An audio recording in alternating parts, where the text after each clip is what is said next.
So this is when you want to go through and check everything out.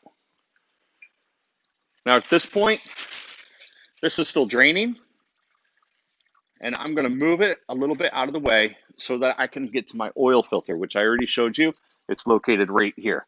Now, the oil filter should be hand tight, but sometimes you need to use oil filter pliers to remove the oil filter. And these are oil filter pliers. You can adjust the range to catch a big oil filter. You can put it to the smaller one so you can get onto a little oil filter. This is the size I'm going to use. Go in there, and I give it a couple good turns. The same deal. I've loosened the oil filter before I've moved the oil receptacle underneath it, so I don't possibly hit the oil receptacle and knock it. So I'm going to bring it right over here. Now I can get to my oil filter, and I'm going to let that drain. Notice now we have a separate stream of oil coming down. We have the stream of oil for the engine, stream of oil for the oil filter. So I could sit here and let this drain for hours. It will sit here and drip and drip and drip for a long, long time. But I'm going to go ahead and I'm going to put my oil plug back in.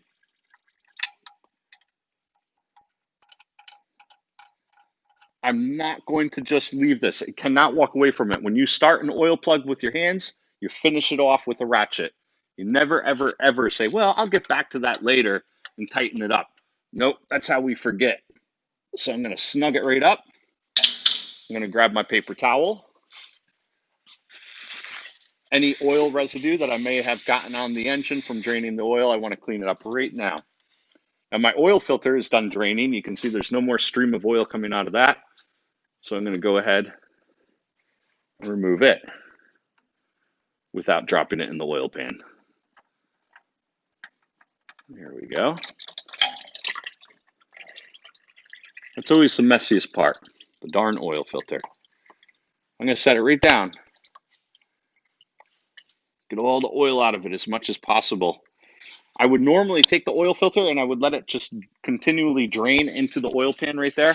But in this case, I'm going to throw it out immediately. So I'm going to catch it. Before you throw your oil filter away, you want to check this O-ring gasket right here and make sure that that's still attached to the oil filter. This O-ring is what seals the oil filter against the engine block to make it so that oil doesn't escape. Now you can see here, I can actually move this O-ring, okay? As rubber ages, it becomes dry and brittle. It also shrinks. And sometimes it actually does get stuck to the engine block. So you'll remove your oil filter and that gasket right there would be stuck to the engine. That's bad. You want to make sure you get it. In this case, we're good. The oil filters, or the O-ring is stuck to the oil filter. So after you've checked your oil filter and made sure that the O-ring is on there, you want to match it up with your new oil filter. Now, this is a factory Toyota oil filter. This is what came on this vehicle. It may actually be the first time this vehicle is getting an oil change. I'm not sure, but either way, you want to take your oil filters and you want to look at them and match them up. Now, what you're looking at is, of course, the hole that threads onto it. So this center hole and this center hole should be approximately the same size and the same depth. The second thing I'm looking for is this gasket. I want to make sure that these gaskets match up. So what I'm going to do is I'm going to take the two oil filters and I'm going to kiss them together like this, okay? By kissing them together, I'm doing two things. I'm making sure that the gaskets are the same size, and also I'm putting new oil, I'm lubricating the O-ring on the new oil filter so it goes on and it seals better when I put it on the vehicle. So I'm going to take my new oil filter over. I'm going to move my oil receptacle out of the way just a little bit, not all the way, in case I need it quickly. And I'm going to thread my new oil filter on. And you want to make sure it goes on nice and smooth. If it only goes on a couple of turns, there might be something wrong. Now what I do is I go until the oil filter just touches the engine, and then I go one full more turn only by hand. You only use the oil filter pliers to actually remove the oil filter. You never use the oil filter pliers to tighten the oil filter. So I got it on there, and now I'm going to tighten it as hard as I can by hand. And I did. I got it about one full turn. I'm going to move this out of the way. If I made a mess, I would actually leave this and get some brake parts cleaner and spray down underneath the thing and allow the brake parts cleaner with the residual oil to fall back into the oil pan. In this case, luckily, I didn't really make any mess. And I'd really rather not spray brake parts cleaner on an engine if it doesn't need it. Brake parts cleaner is nasty stuff. Plastic hates it too, and we got a ton of plastic. So it looks good. Everything looks, I'm gonna go through, double check that it's nice and tight, which it is. Everything looks pretty good underneath here. I mean, this is a new vehicle, and I'm gonna go ahead and put this panel back on. There we go, just like that. Now, all of these screws, I'm not gonna put this screw in and tighten it up with the ratchet yet. I'm gonna take the screw and I'm just gonna tighten it by hand and go to the next one. And I'm gonna get all 4 screws started by hand before I tighten up any of them with the ratchet. See, the problem is if you were to tighten up, let's say that first screw with the ratchet, it would make it so that the other holes don't line up. Right now I have a little bit of leeway. I can move this thing around. Look, I already kind of goofed a little bit. I got to get that in there a little bit better. Kind of falls in here like so. There we go. No big deal. Tighten these up. All right, so I got all 4 started by hand. If you're removing them, you can remove them all at once. You don't have to loosen them a little bit at a time. Tighten them though, get them all started.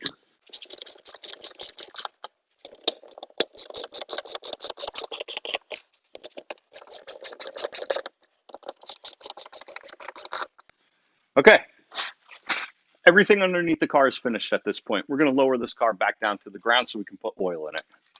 Before I lower the car down to the ground, I also want to do a quick visual, make sure that nobody laid anything leaning on the lift or anything is underneath the lift before I lower the car down. Okay, now that the vehicle's down on the ground, this is where we're going to put the oil into this car. Now, you could remove the oil filler cap and very carefully pour the oil into the engine. That's what most of the times, that's what you would do. But in this case, we like to use a funnel. The funnel is the greatest thing. Whenever you do an oil change to an engine, you never ever want there to be any evidence that you actually did the oil change. So when the customer gets this car back, I don't want them to see fingerprints on the engine. I don't want them to see any oil drips laying around or anything like that. This person paid a lot of money for this car. We want to take care of it just like they would. So I'm going to go ahead, I'm going to remove that filler cap, the oil fill cap, which is right here, and set it off to the side. The funnel.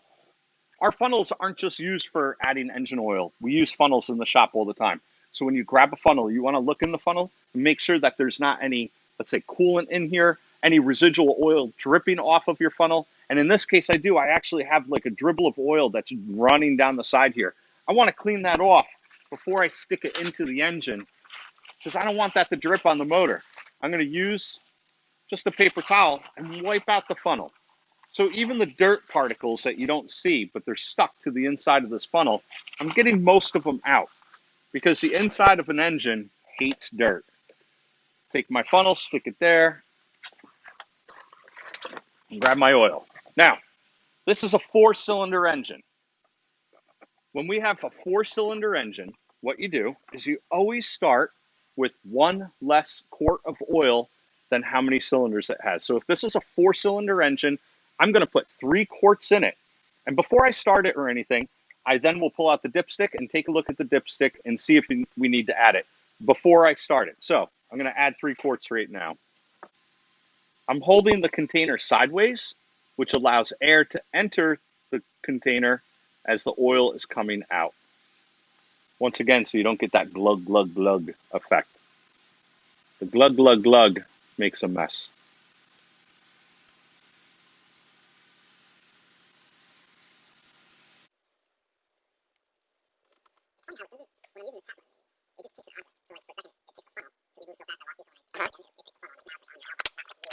Because most of the time it looks at my face.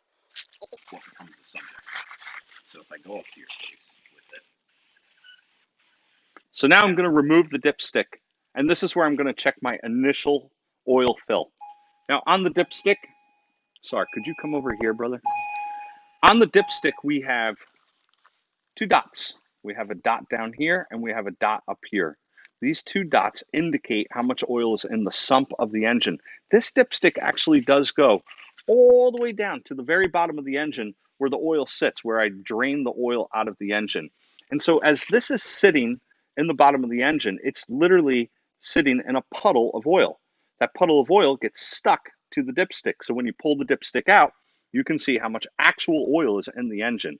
And these two dots indicate that. So all the way down here, that would mean add 1 quart, and all the way up here would be maximum fill.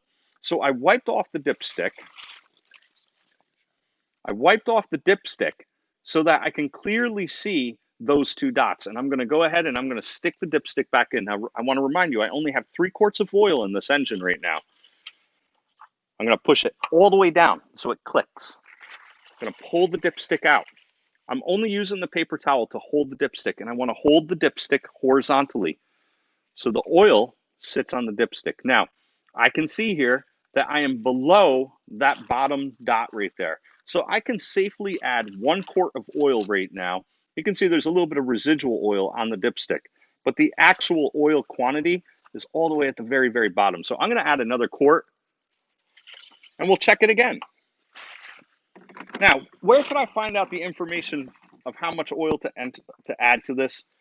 There are websites, of course. I could Google 2019 RAV4 with 4-cylinder engine, and it probably and if I put an oil quantity, it probably would tell me it requires 4.7 quarts or something like that. But sometimes this is just as easy, and you're always guaranteed to add the correct amount of oil when you do it this way, rather than trusting somebody who may have just put a post online. I work at a shop over the summer, and this past summer we had a vehicle that was in our shop, and it was a Chevy Silverado with a 5.3 engine. And one of the people that I work for, she looked up to see how much oil this engine took. And what she did is you can put in the license plate in these things, and through the license plate, it detects the VIN of the engine or of the vehicle, and then will tell you the size of the engine. And so she looked it up, and somehow or another it got messed up. And the VIN number thought that the vehicle had the diesel engine in it. And the diesel engine takes like 3 gallons of oil. Well, the V8 that she was doing an oil change to only takes 6 quarts. And so when she started bringing over all this oil, and I knew that it was a gas engine, I'm like, whoa, whoa, whoa, whoa. And she says, oh, that's what Pro Demand told me. And I said, oh, man, if she put 3 gallons of oil in that 5.3, that would be a bad situation. Overfilling an engine with oil is almost as bad as not putting any oil in it at all. So now I have 4 quarts in it. I'm going to pull out my dipstick. I'm going to wipe it off again. Because this oil is so thin, it's kind of hard to read on the dipstick, actually.